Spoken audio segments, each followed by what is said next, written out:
Good morning, everyone. Welcome to the Cyber Risk Series, Audit and Compliance Edition. I'm Milan Patel, Chief Client Enablement Officer at Shellman, and I'll be the first speaker and host today, and thank you for joining us. I've spent a few decades in compliance, both as an engineering development control owner for a large Microsoft product, and then also as the SVP of SaaS compliance at Oracle. The Qualys Cyber Risk Series happens every quarter and offers a series of dynamic conversations that provide security practitioners with actionable, data-driven perspectives and advice. Today, I'll be joined by leading experts, practitioners, and compliance strategists to address one core issue: how to build a state of always-on audit readiness without gaps. Before we get going, some things I'd like you to take note of. As you are tuning in, please feel free to send any questions you have to the Q&A function, and they will be addressed by a Qualys team member as they come in. They'll try to respond to as many questions as possible, and any questions that they aren't able to get to will be addressed by a Qualys team member or perhaps forwarded to the appropriate speaker after the event. Now let's get into it. Today we're going to talk about one of the most challenging areas that I've come across in my last couple of decades working in compliance, either as an engineer or as a GRC leader, is how do you measure value and the return on investment? I mean, we've all been through those conversations with either between the CISO and the GRC leader and the engineering leaders on, how much investment should we have and what's the value of I get, and how painful are audits and why can't we measure the output better? Well, today we're going to hopefully debunk some of that, and we're going to talk about some different ways we could look at refactoring those metrics and trying to pull a more greater business view that aligns with some of the metrics that are used by other parts of our company and our control owners in order to move everyone towards the goal that we think we need to get to, which is continuous compliance. So my name's Milan, and currently I'm the Chief Client Enablement Officer for Shellman, where my role is to help clients go through what I went through, which is how do we refactor engineering and compliance in order to measure it better and then actually save money over time and show that value both quantitatively and qualitatively. Before that, I was the SVP of SaaS compliance at Oracle, where it was my job as a GRC leader to ensure we got through the attestations, reduce risk and compliance. And before that, I was actually a super control owner for Windows Server, where for 3 major release cycles, I was their overall development operations leader, release manager, and compliance owner, and I was at the end of the daisy chain collecting evidence for many an audit. So the agenda for today is we're going to step through what I think is important in terms of a standard view and compliance ROI and value that we kind of measure today as a baseline, some common myths and truths about what are some of the, I would say, things you've heard in the past, that I know I've heard in the past about compliance and security and in general value. Then why do we need to think about redefining compliance ROI metrics? And is there a better way to measure kind of the value that comes into play when we talk about spending a lot of money on compliance and security in terms of attestations or other investments in terms of reducing risk? And then how do we transform that ROI? I mean, because it's not just, you can just say you can do it, but then what can be done practically in order to move this shift towards different types of metrics that might be able to add more value to the programs to show where they may be saving money, saving time, and then measuring that overall value for all of those investments they're making. And then what is the benefits of this change? What are some of the things that will come out of that transformation and that change of metrics? And we'll talk about many of the ones that I saw personally, and I know some of the other clients and people that I've talked to are also starting to see. So first, I'd like to start with a standard view of compliance ROI. Now, this definition is one that I've seen very close to this many times. And you hear a lot with the security and compliance leaders in particular that we need to reduce risk. Well, we've all had that conversation if you've been in the space for any length of time of, look, if we don't fix this item, coming from the GRC team, for example, we're going to open ourselves up to $1 billion potential, financial loss. Okay, then you sit with engineering and the business leaders, and then then the rat hole begins, which is, well, that particular vulnerability, we have these many compensating controls that should alleviate the risk. And is the risk really that, when we know that, certain bad actors can only do these certain things? And you've already lost the essence of identifying value, because in that conversation, I've had many of them over my career, is they're trying to measure a risk, and the GRC or CISO team is also trying to articulate a risk and value, and they're clearly not meeting in the middle, because it's hard to come up with a decision if it's not, say, a high CVSS score item that's in the wild that you just have to fix. We'll talk about that later. So how do you measure that? And what I love about this definition is that compliance return has a quantitative and qualitative element. And a lot of people try to focus on the money and the quantitative, but the qualitative can be just as important to a GRC leader or a CISO as a secondary value that you get from being able to measure certain things quantitatively. And I underlined cost savings because that's one that has, through the bulk of my career, been ignored. Like, the increased earnings is easy. You need that attestation in order to open that market. Or if you're doing healthcare, you need HIPAA. Those are the easy ones, right? Everybody agrees on the metric, which is you need to have that attestation. So let's dig into this a little bit. And I throw these myths and truths up here because I believe that all of us at some point have heard these things, and some of them are true, some of them are not true, and it really depends on your perspective. So again, we talked about sales. Everybody agrees with that usually. By the time marketing and the leadership team and the customers say they need something, you need attestation, you go and get it. So we won't focus there. But the other one I've heard is, for what GRC and CISO will say is, well, engineers, they have to do this. They have to do what compliance says. Well, we know that's not entirely true. Otherwise, we wouldn't be having these conversations when the compliance leader or the CISO say you have to go fix these things, and they don't do it. At best, they're peers in different business groups, which will go back to the metrics that we'll dig into a little bit later, but they're measuring different things for success. I've heard many times compliance is randomizing my time. I've got more important things to do, which is usually work on customer features and fixing their bugs. Their view of that is that they can't measure that value to the customer from compliance, because in my case, I know that I don't believe compliance did a great job of articulating why they should go fix those items over the other priorities, which is always the conversation. And then I've heard this from a specific individual whose CEO told the GRC leader, you need to go work better with engineering. Well, I knew what that meant initially. And as we dug into it, I think you all understand what that means, which is, why is it so hard? Why do you take too much of their time? Why do you hit them up with evidence requests 4 or 5 weeks after an audit starts? And I'll use auditing and attestations as an example through the discussion, because it's an easy one to show the delineations, but it applies to many other areas, whether it's an internal policy that is not part of an attestation that really should be followed, to parts of attestations where there's a wide band of interpretation, and so those will come into play.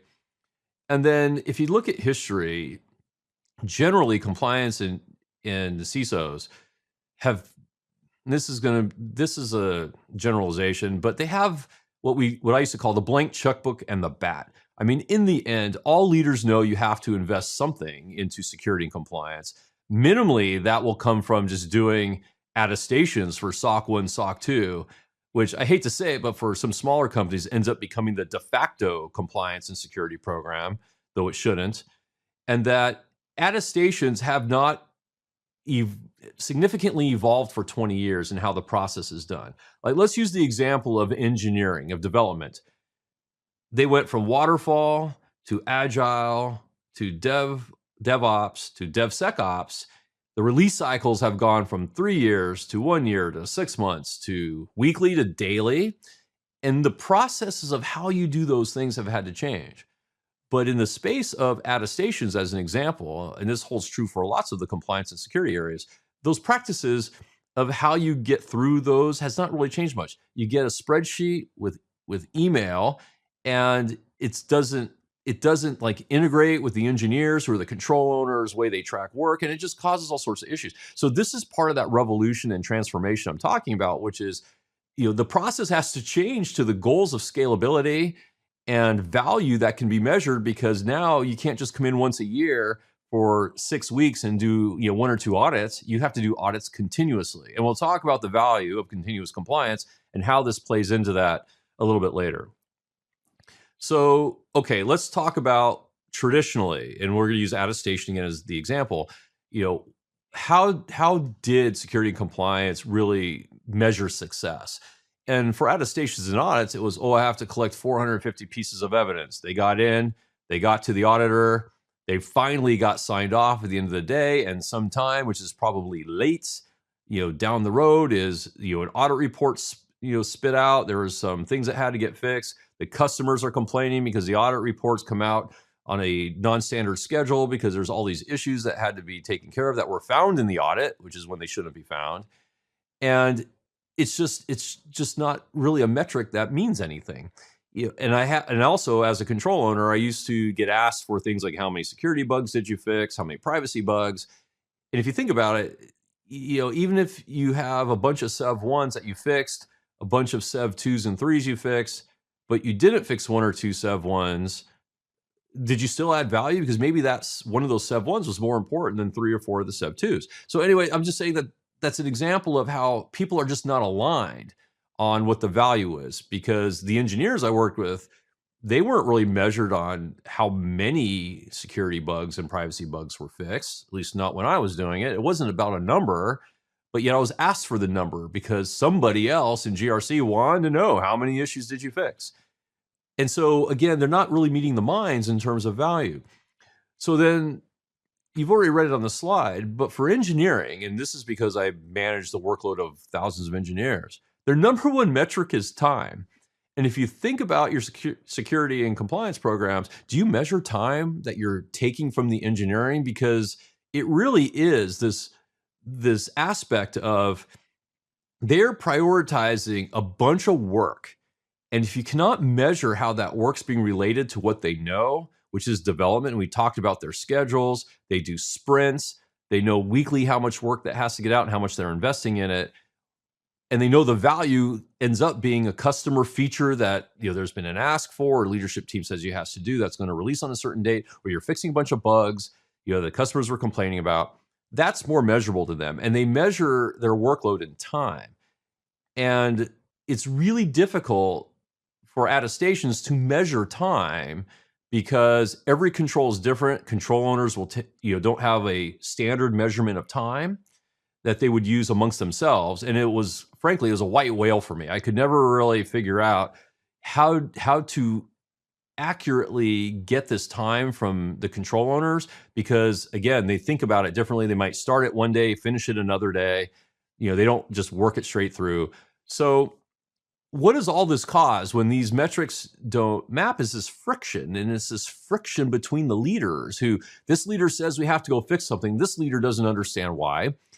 This leader doesn't know how much time it takes, and it's always been a painful process, generally speaking, trying to work between GRC and security and the engineering team, who are battling over those critical hours to do all the work they need to do for the end customer. So I'm just put a note here about traditionally, if you think about why these metrics, I believe, don't match, is because when I look at how leaders grow up in the space, and I know on the CISO side it's changing a bit, but for example, a lot of GRC leaders start in auditing. So their view is around, what's important to auditing, which is just the number of evidence pieces coming in, kind of, are they getting signed off? And we'll speak to some of the other challenges with that mindset in a moment. And then you have the engineers who are thinking about time. And when you're getting asked to do stuff where the metric of success does not map to what is most important to them, which is time, it causes this friction. It causes the ability to not have a good partnership. And it just causes a lot of pain for the individuals and the leaders who are all trying to get their work done for the betterment of the company.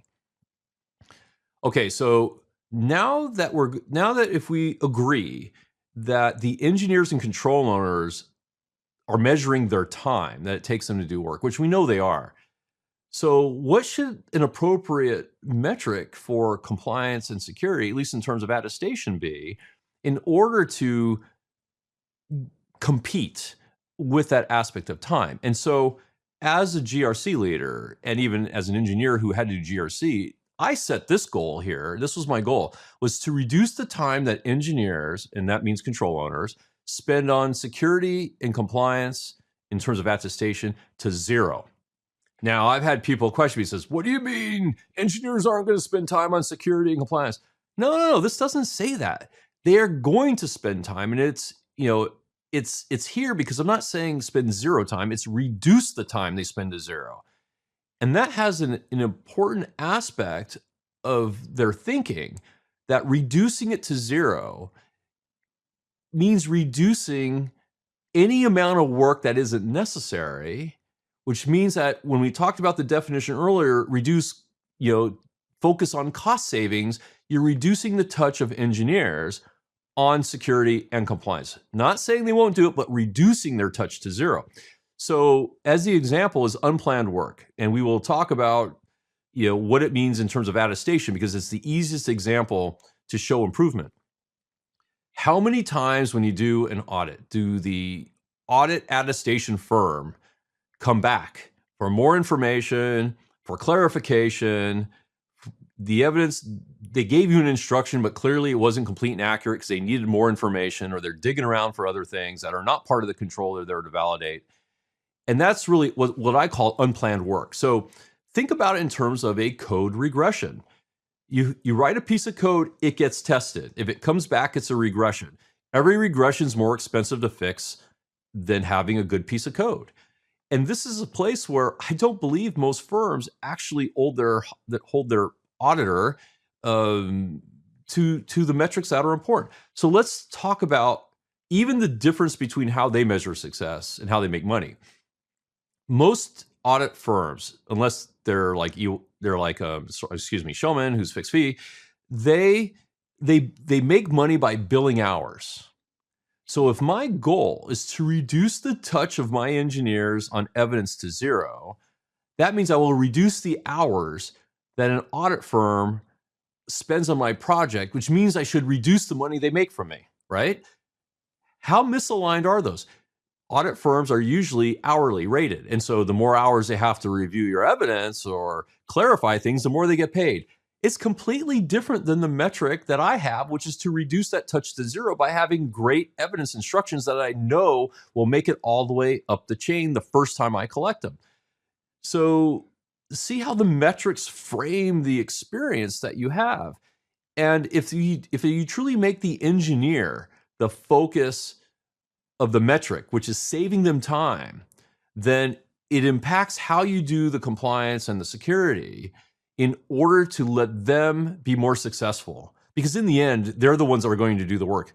You can try to force them to do the work, but I always found that the companies where the GRC team leader or the CISO move fairly regularly, meaning moved out, it's usually because they have not been able to really rectify how to prioritize with these metrics that actually count. Now, I know what you're going to say is like time isn't a metric that really measures risk or reduces risk, but it actually does, and I'll show you the impacts and how we get there very shortly. So I mentioned regressions versus completion as a metric. Every regression actually can be a loss of at least 30 minutes of time. Anytime that a GRC team came to me as an engineer or audit firm came back to me, I was able to average it over time to about 30 minutes a request. Somebody has to go read it again, go find more information, maybe get an engineer to pull another log or actually change how they write the script. And so I average it out to about 30 minutes. And so the measurement that, since it's hard to measure, I mentioned the time they spend on a control, you can measure how many times it comes back, and it should never come back. So that's what we call the first time resolution metric. And that's the one that I used in particular with Shellman to say, look, when I give you a piece of evidence and it comes back, that means that the instruction was bad and we need to fix that instruction. So the next time it does not come back, which means it's complete and accurate. The audit firm fully understands it. They don't need any more information.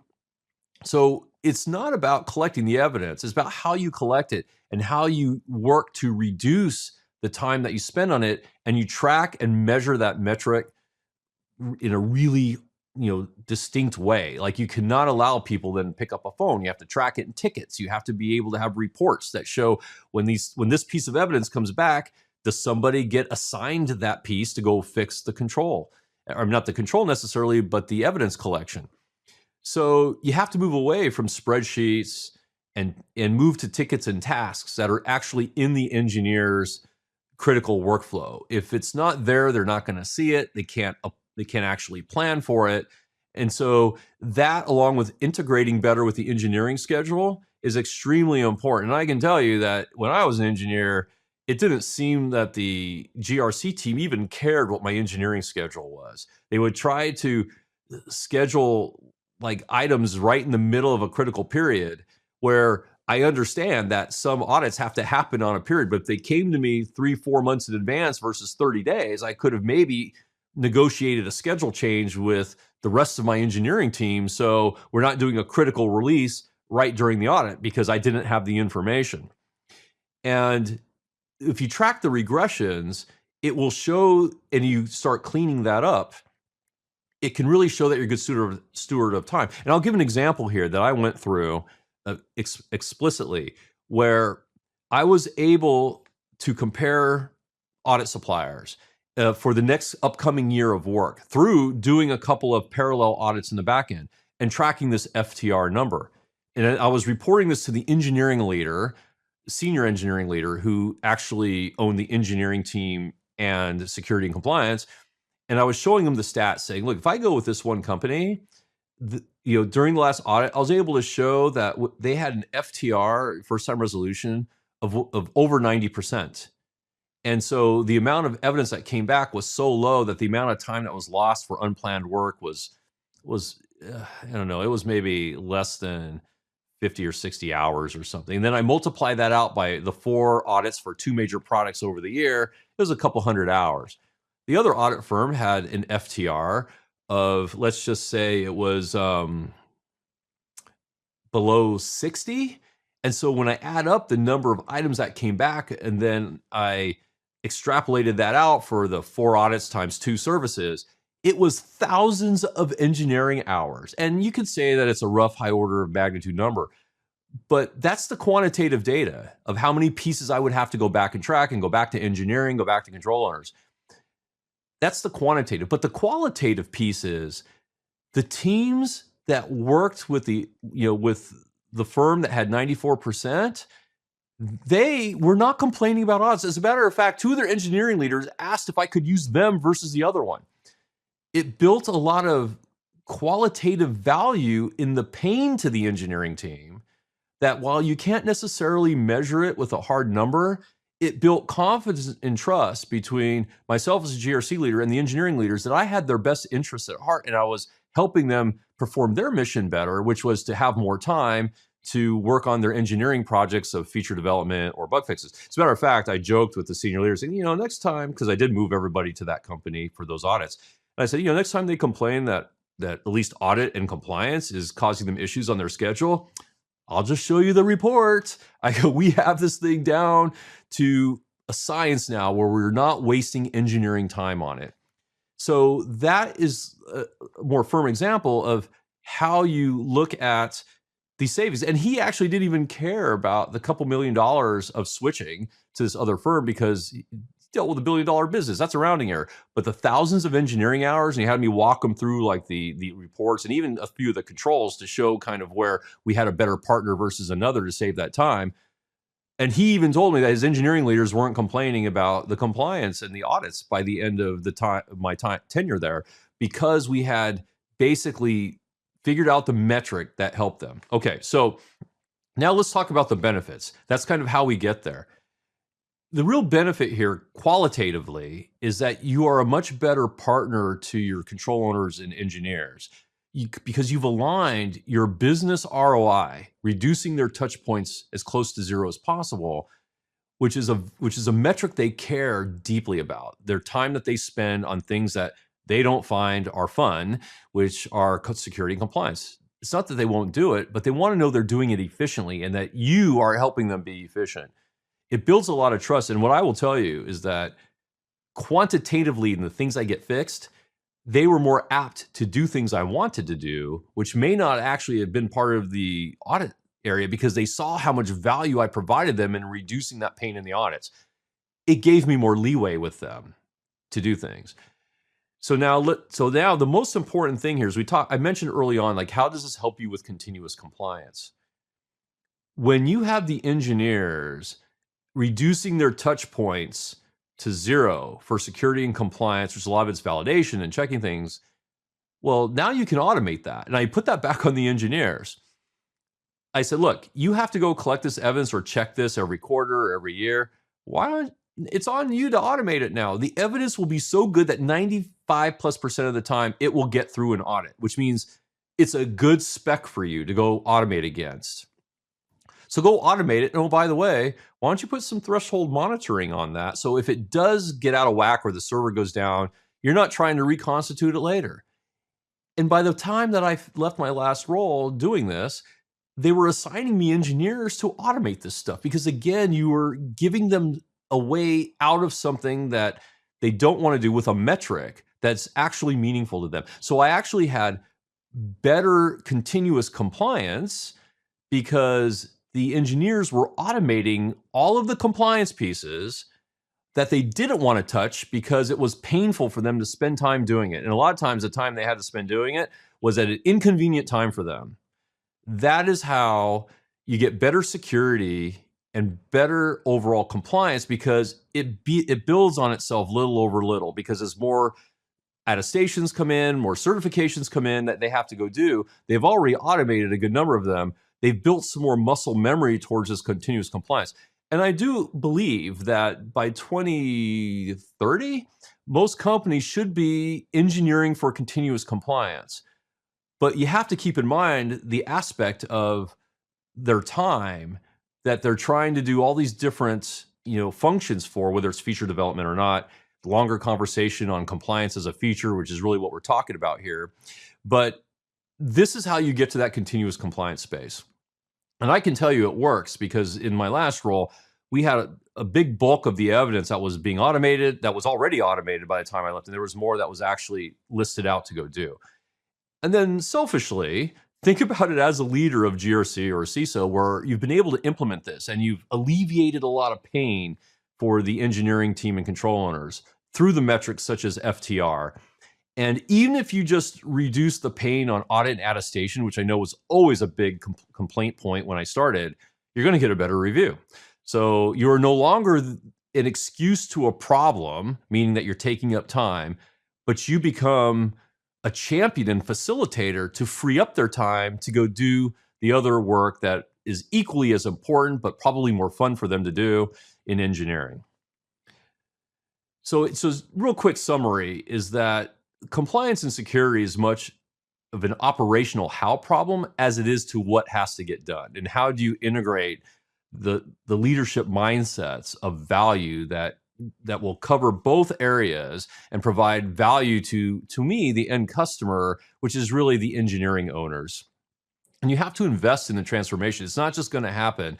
You have to invest in the tools. You have to, invest in how do you track it. So really a big switch of moving towards the engineering system that the engineers use will take you a long way down that path. And the soft metrics bring about some of the value that you want in the qualitative space, which is really the trust that you build with the engineering leaders and control owners will actually open them up for more work for you that are, let's just say, not as defined because you've built that trust that you have their best interests at heart. And everybody understands efficiency. Like it becomes the metric. If you're considered a cost to overhead function, which we know security and compliance can be, your only other option then, because you're not really selling product directly and you can't really use that $1 billion potential loss, is how efficient you are at doing it. And I can tell you that those metrics resonated 100%. Nobody ever questioned them. They were all happy with them. So once you get there, they'll really see the value of what you're providing in terms of the overall business value.